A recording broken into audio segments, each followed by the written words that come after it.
Fig. ফিগের Bangla অর্থ হলো ডুমুর। 3 ফল। এই 3 ফল কিন্তু বেহেশতি ফল, খেতে অনেক সুস্বাদু। জিকামা,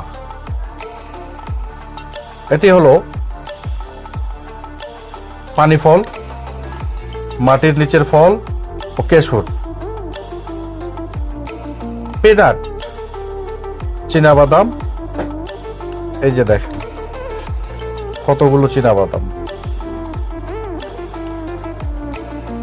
অনিয়ন, অনিয়নের বাংলা অর্থ হলো পেঁয়াজ। কত বড় বড় পেঁয়াজ দেখেছেন কি? Sugar cane,